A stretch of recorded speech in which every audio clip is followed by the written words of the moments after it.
Good evening. तो आज से हम लोग स्टार्ट करने वाले हैं हमारी सीरीज़ क्वेश्चंस की, जो हमको हेल्प करेगी क्लास 10th की रिवीजन करने के लिए।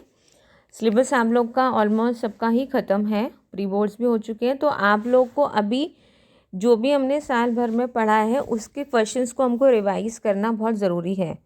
तो आपके एग्ज़ाम में MCQs यानी कि जो कि मल्टीपल चॉइस वाले क्वेश्चंस होते हैं, उसके साथ में शॉर्ट आंसर वाले और लॉन्ग आंसर्स वाले 3 तरीके के क्वेश्चंस होते हैं। तो अब आपको सारी चीज़ें रिवाइज़ करने के साथ साथ किस तरीके के क्वेश्चंस एग्ज़ाम में आते हैं उसके बारे में हम लोग रिवाइज़ करना, ये जो हमारी अपकमिंग सीरीज़ है इसमें स्टार्ट करेंगे। तो आज जो लोग हम स्टार्ट करने वाले हैं वो है MCQs से।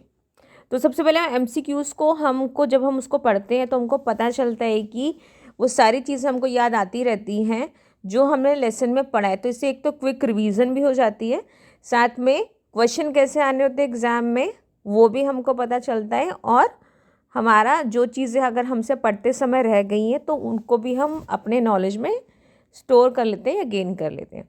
तो ये वाली सीरीज़ में हम लोग क्वेश्चन को समझने के साथ साथ उसके आंसर्स को भी जानेंगे।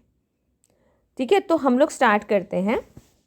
फर्स्ट क्वेश्चन इसमें हमारा, भारतीय संविधान का प्रारूप तैयार करने वाली समिति के अध्यक्ष कौन थे? तो सबसे पहले देखो, इसमें हमको ये जानना है कि प्रारूप क्या होते हैं। प्रारूप हम लोग बोलते हैं किसी भी चीज़ का या किसी काम को करने से पहले हम उसको एक आउटलाइन बना लेते हैं कि इस काम को हमको ऐसे ऐसे करके करना है, उसमें क्या चीज़ें होनी हैं, उसकी क्या लिमिटेशन है, कैसा उसको होना चाहिए, बनने के बाद वो कैसा हमको एक्चुअल चीज़ हमको चाहिए। तो इसके लिए संविधान का भी एक आउटलाइन, एक प्रारूप, एक प्री मॉडल बनाया गया था। तो बहुत सारी समितियां बनाई गई थी, उसमें एक प्रारूप समिति भी बनाई गई थी जब भारत का संविधान तैयार करना स्टार्ट हुआ था। तो उसके अध्यक्ष कौन थे उस समिति के, वो इस क्वेश्चन में पूछा है। तो इसमें ऑप्शंस है महात्मा गांधी, डॉक्टर भीमराव अंबेडकर, जवाहरलाल नेहरू, राजेंद्र प्रसाद। इसका जो राइट आंसर है वो है डॉक्टर भीमराव अंबेडकर। इस क्वेश्चन में हमको ये भी जानने वाली बात है कि डॉक्टर भीमराव अंबेडकर, जवाहरलाल नेहरू, राजेंद्र प्रसाद, ये तीनों ही शामिल थे जब भारत का संविधान बन रहा था संविधान सभा में। इसमें गांधी जी शामिल नहीं थे, यानी कि गांधी जी ने भारत के संविधान जब बन रहा था तो उस सभा के सदस्य नहीं थे। अगर एक क्वेश्चन ऐसा आता कि भारत की संविधान सभा में निम्नलिखित में से कौन सदस्य नहीं थे, तो इसका आंसर होगा फिर महात्मा गांधी। तो ये चीज़ भी आपको पता होनी चाहिए। सेकंड है, भारत में संसदीय प्रणाली का मुख्य आधार क्या है? तो देखो, जो भारत की जो संसदीय प्रणाली है उसमें 2 तरीके के काम होते हैं।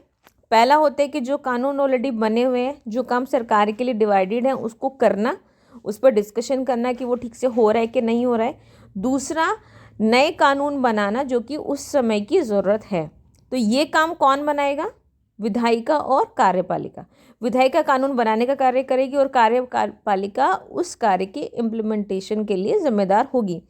इसमें ऑप्शन थे मौलिक अधिकार, विधायिका और कार्यपालिका की जिम्मेदारी, स्वतंत्र न्यायपालिका और संघीय ढांचा।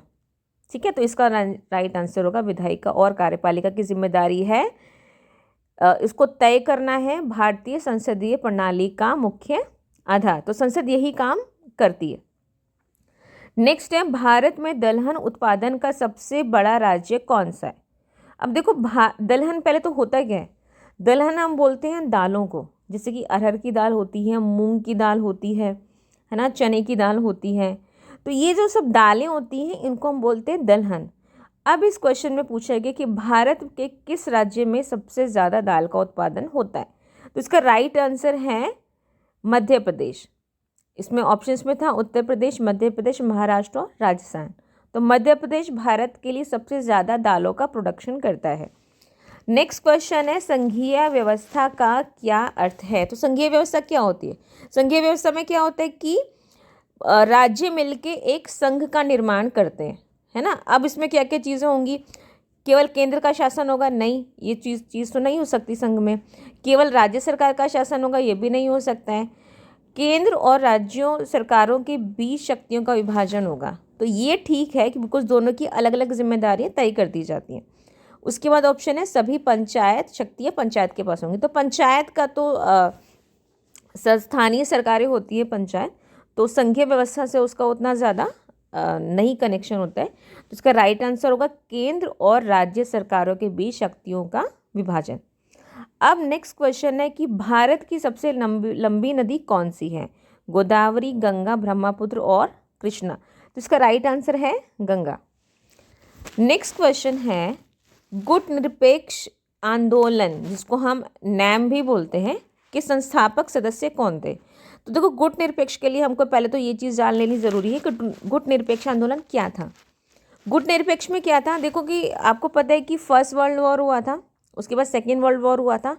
तो वर्ल्ड वॉर का मतलब ये था कि जो दो गुटों के बीच में लड़ाइयाँ हो रही थी, पहले दो देशों के बीच स्टार्ट हुई, फिर कुछ देश एक के साइड हो गए, कुछ देश दूसरी टीम के साथ हो गए। इसमें वो लोग भी पिस गए, देश पिस गए इन लड़ाइयों में जिनका एक्चुअली कोई मुद्दा लड़ाई का था ही नहीं, बट उनको किसी ना किसी के साइड तो रहना ही था, है ना। नहीं तो वो लोग भी खतरे में आते, या उनको ज़बरदस्ती युद्ध में घसीट लिया गया। जैसे कि भारत गुलाम देश था ब्रिटेन का, तो भारत नहीं चाहता था, तब भी उसको ले लिया गया, उसको सेकेंड वर्ल्ड वॉर लड़ना पड़ा, फर्स्ट वर्ल्ड वॉर भी इवन। तो वो चीज़ें से जो नुकसान हुआ वो भारत का हुआ, ऐसे ही दुनिया के और भी देशों का हुआ। तो उस समय देशों को देखो लगा कि भाई हमको किसी के टीम में नहीं रहना है, ये जो लड़ाई झगड़े देश कर रहे हैं, हम एक अलग रहेंगे, मतलब हम किसी भी गुट के साथ में नहीं रहेंगे। गुट में रहने का मतलब है कि अब वो कोई गुट सही कर रहा है या गलत कर रहा है तो आपको उसका साथ देना ही देना है ना। तो इसलिए उस समय एक आवश्यकता पैदा हुई सेकेंड वर्ल्ड वॉर के बाद में कि गुट निरपेक्ष की भी एक टीम होगी, जिसमें कि जो देश होंगे वो कोई भी लड़ाई झगड़ा होता है या कोई भी इशू दुनिया का होता है जिससे उनका कोई डायरेक्ट लेना देना नहीं है, तो वो उसमें शामिल नहीं होंगे। तो ये जो बना था आंदोलन, ये इसको जो लीड किया था वो किया था भारत के उस समय के प्रधानमंत्री डॉक्टर जवाहरलाल नेहरू ने। ठीक है, अब नेक्स्ट क्वेश्चन है भारत में हरित क्रांति का क्या उद्देश्य था? देखो, जो हमारे देश में जो क्रांति है ना, उनके जो नाम हैं स्पेशली जो नेचुरल चीज़ों से रिलेटेड हैं वो उनके कलर्स पे हैं।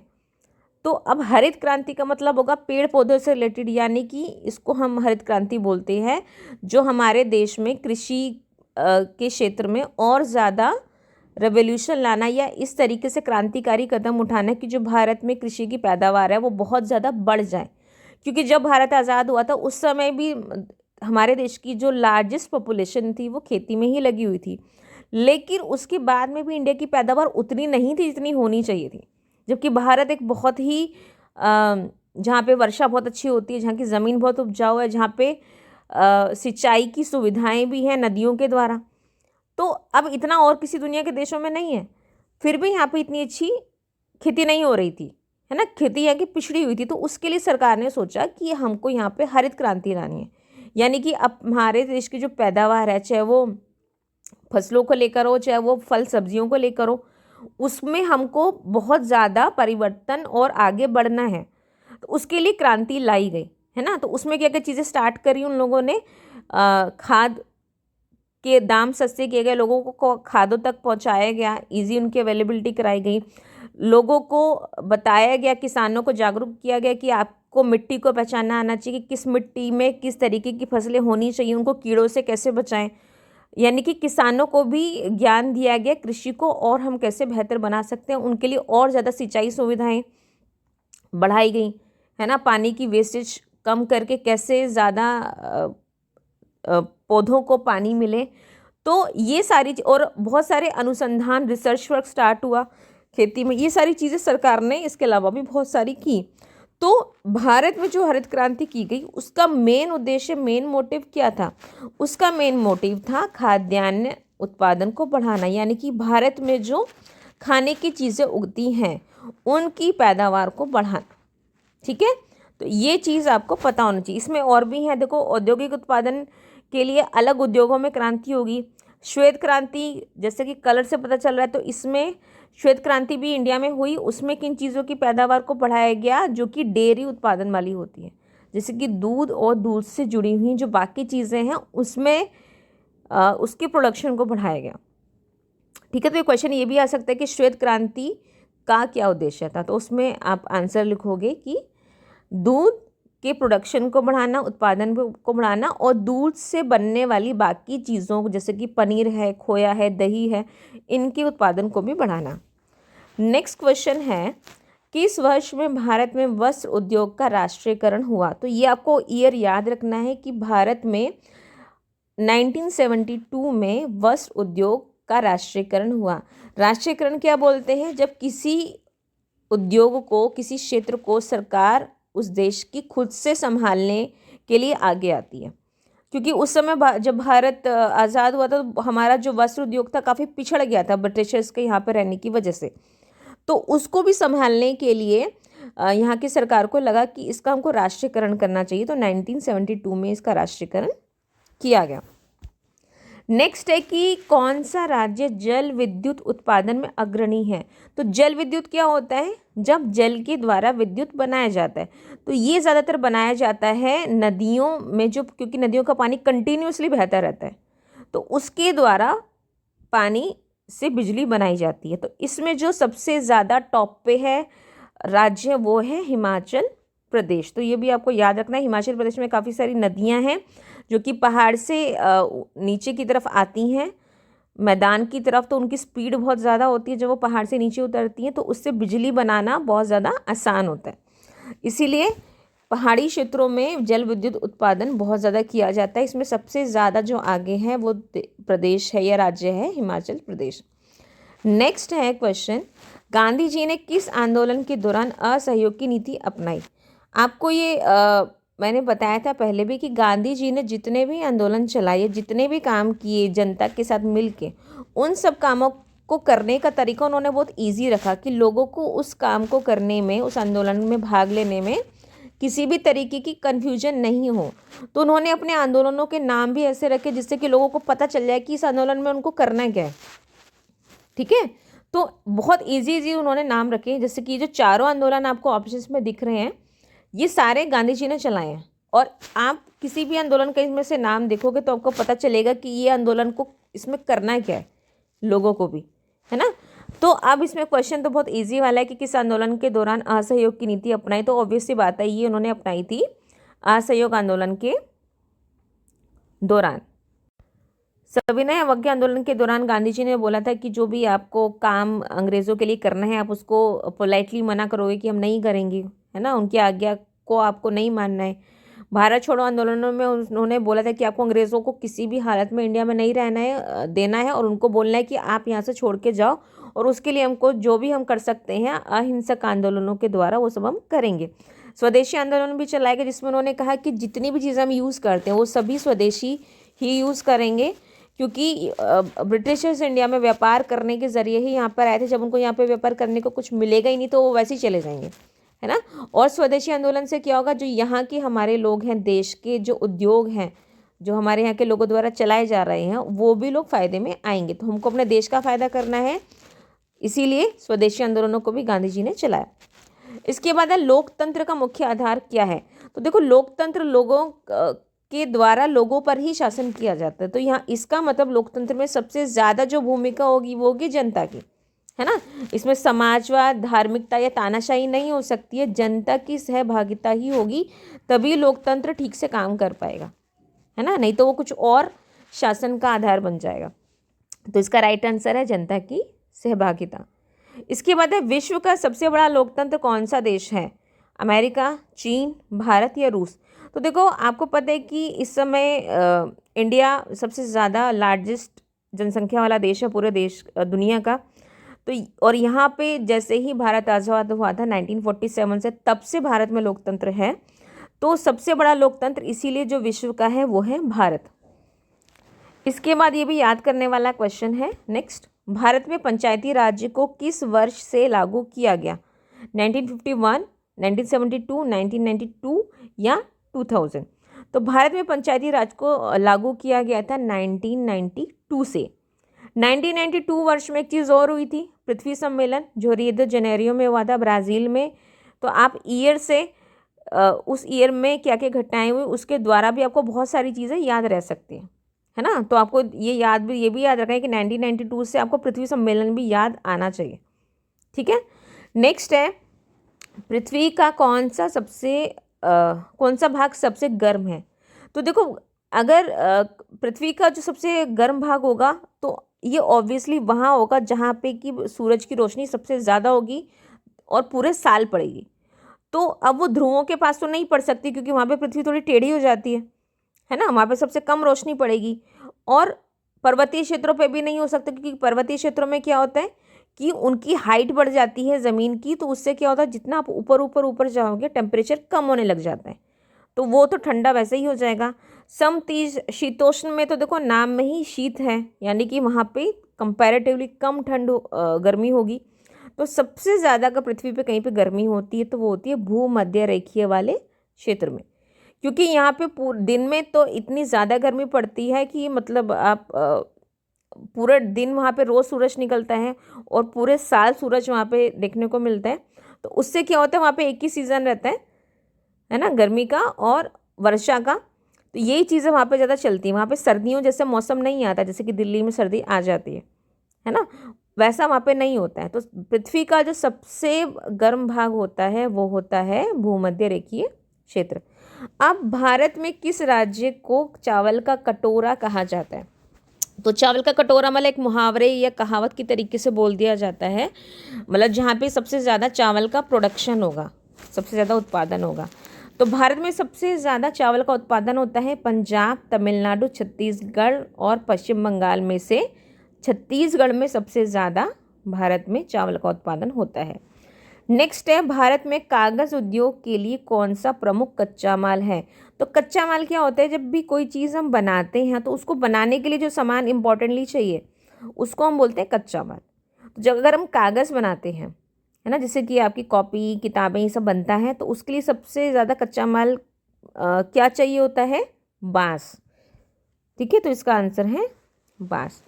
फिर है नेक्स्ट क्वेश्चन, भारत का पहला औद्योगिक शहर कौन सा था, यानी कि जहाँ पे उद्योग के लगने की शुरुआत हुई, तो वो था अहमदाबाद। ये भी आपको याद रखना है। नेक्स्ट क्वेश्चन है, भारत में ब्लू रेवोल्यूशन किससे संबंधित है। तो मैंने आपको बताया कि जो जिन क्रांतियों के नाम कलर्स में है, तो वो कलर किसी न किसी चीज़ को दर्शाते होंगे। अब ब्लू रेवोल्यूशन है यानी कि ब्लू होता है पानी, तो पानी से रिलेटेड ही होगा ये। तो मत्स्य पालन इसका आंसर है, क्योंकि मछलियाँ पानी में ही पाली जाती हैं और मछलियाँ बहुत ही हमारे जो देश में प्रमुख खाद्य पदार्थों में से एक माना जाता है। जितने भी भारत के समुद्र के किनारे वाले राज्य हैं वहाँ पे प्रमुख रूप से मछली को खाया जाता है, उनका मेन फूड है वो। तो उसके उपलब्धता कराने के लिए और मछली पालन के उत्पादन को बढ़ाने के लिए ब्लू रेवोल्यूशन को किया गया था। तो ब्लू रेवोल्यूशन या नीली क्रांति भी इसको हिंदी में बोलते हैं, ये संबंधित है मत्स्य यानी कि मछली पालन से। इसके बाद है, भारत में सबसे ऊंचा बांध कौन सा है। तो भारत में सबसे ऊंचा बांध है टिहरी बांध, ठीक है, ये भी आपको याद रखना है। फिर है, संविधान के किस अनुच्छेद में मौलिक अधिकार दिए गए हैं। तो ये भी देखो, ये बच्चे रटने वाले क्वेश्चन है, ये भी आपको पता होना चाहिए कि भारत के जो मौलिक अधिकार है हमारे 6, ये दिए हुए हैं संविधान के अनुच्छेद 12 से लेके 35 तक। इसका राइट आंसर है ए। अब है, भारत में मुस्लिम लीग का गठन कब हुआ था। तो ये हुआ था वर्ष 1906 में। भूस्खलन के लिए कौन सा प्रमुख कारण है। भूस्खलन क्या होता है, जब ज़मीन जो होती है वो ढह जाती है या गिर जाती है ना। कई बार पहाड़ आपने टूट के गिरते हुए देखे होंगे। तो ये किस वजह से होता है, भारी वर्षा की वजह से होता है, वनों की कटाई की वजह से होता है, या फिर खनन यानी कि जब खुदाई कर दी जाती है खानों के अंदर, इसकी वजह से होता है। तो देखो, भूस्खलन के लिए ये सारे ही कारण जिम्मेदार हैं। जब ज़्यादा बारिश हो जाती है तो भी जो मिट्टी होती है वो बह जाती है। वनों की कटाई होने से क्या होता है, पेड़ पौधे कम हो जाते हैं, तो उनकी जड़ें क्या होती है, मिट्टी को रोकने के लिए नहीं होती हैं, तो भी बारिश हवा से या बारिश की वजह से वो भूस्खलन हो जाता है, मिट्टी कट के गिर जाती है। या किसी जगह की बहुत ज़्यादा खुदाई कर दी जाती है बड़ी बड़ी खानों में, तो उससे भी भूस्खलन होता है। तो ये सभी जो कारण हैं ये भूस्खलन के हैं। अब है, वैश्वीकरण का सबसे महत्वपूर्ण प्रभाव क्या है। वैश्वीकरण का क्या मतलब होता है? जब पूरी दुनिया को एक विश्व के रूप में ही समझा जाता है। अंतर्राष्ट्रीय से व्यापार बढ़ता है, कुटीर उद्योगों का विकास होता है, राष्ट्रीयता में वृद्धि होगी या घरेलू उद्योगों का पतन होगा। तो देखो, वैश्वीकरण में हम बात करेंगे पूरे विश्व की, तो इसमें वो चीज़ आंसर में होगी जो कि पूरे विश्व को दर्शाती हुई होगी। तो इसमें एक ही ऑप्शन है ऐसा, अंतर्राष्ट्रीय व्यापार बढ़ता है, तो यही इसका आंसर है। नेक्स्ट है, सविनय अवज्ञा आंदोलन की शुरुआत कब हुई थी? तो ये भी आपको याद करना है, ये ईयर 1930 में गांधी जी ने सविनय अवज्ञा आंदोलन की शुरुआत की थी। अब है, नरमपंथी नेता भारतीय राष्ट्रीय आंदोलन के कौन थे? तो देखो, आपको पता है कि दो तरीके के पार्ट्स में डिवाइड हो गई थी कांग्रेस, जो हमारी बनी थी 1885 में। कुछ लोग इसमें नरम दल में डिवाइड हो गए थे, कुछ हो गए थे गरम दल में। गरम दल में वो लोग थे जिनको लगता था कि मतलब अंग्रेज लोग के सामने हमको थोड़ी उनके सामने सीधे जाके बात करनी पड़ेगी। ऐसा नहीं कि हम उनको रिक्वेस्ट ही करते रहे कि भाई आप इंडिया छोड़ के चले जाओ, या हमारा देश हमको सौंप दो, ये सारी चीज़ें कर दो, या हमारे कुछ अधिकार हैं वो हमको दे दो, और मतलब इसके लिए आपको आंदोलन करने पड़ेंगे। तो जो लोग थोड़ी हिंसा वाली या थोड़ी आंदोलनों वाली नीतियों को मानते थे वो थे गरम दल के नेता। और कुछ लोग ऐसे थे जो कहते थे कि नहीं, हमको ये सब नहीं करना है, हमको आराम से ही अंग्रेज़ों से बोलना है, अगर हमको उनसे कोई काम करवाना है तो हमको उनको प्यार से ही बोलना पड़ेगा, हमें उनसे रिक्वेस्ट करनी पड़ेगी कि हमारा ये अधिकार है, ये हमारा ये काम है, तो वो हमारे लिए कर दिए जाए। तो कांग्रेस के अंदर ही दो धाराएं बन गई थी। हालांकि सभी लोग कांग्रेस के अंदर ही थे, क्योंकि दोनों का मेन मोटिव तो एक ही था कि अंग्रेज़ों को भारत से बाहर भगाना है ना, इसीलिए थे। तो ये राष्ट्रीय कांग्रेस के अंदर ही, लेकिन ये इनकी जो विचारधाराएं थी वो अलग थी। अब बाल गंगाधर तिलक, लाला लाजपत राय और भगत सिंह, ये थोड़े सीधे आंदोलन करने वाले नेताओं में से थे, इसीलिए ये सभी गरम दल के थे। और इसमें से जो एक नेता है गोपाल कृष्ण गोखले, जो इस क्वेश्चन का आंसर है, वो नरमपंथी दल के नेता थे। तो अभी हमने आज 25 क्वेश्चंस किए हैं, जिसमें कि हमने कुछ चीज़ों को रिवाइज़ किया है जो अभी हमारे सिलेबस में है। ऐसे ही हम रोज़ अपने क्वेश्चंस को रिवाइज़ करेंगे धीरे धीरे करके, जब तक कि हमारे फाइनल एग्ज़ाम नहीं हो जाते। और फाइनल एग्ज़ाम होने में अभी हमारा 1 या 1.5 महीना ही बाकी है। तो अगर हम इसको ही क्वेश्चंस को एटलीस्ट सुन लेंगे या एक बार दिन में देख लेंगे, तो काफ़ी सारी चीज़ें जो हमने पहले पढ़ी हुई हैं वो सारी हमको वापस से रिवाइज़ हो जाएंगी, और अगर हमने नहीं पढ़ी हैं तो भी हमारे नॉलेज में वो ऐड हो जाएंगी। ठीक है, तो आप सभी ये जितने भी आने वाले वीडियोज़ हैं इनको सभी लोग ध्यान से देख लेंगे।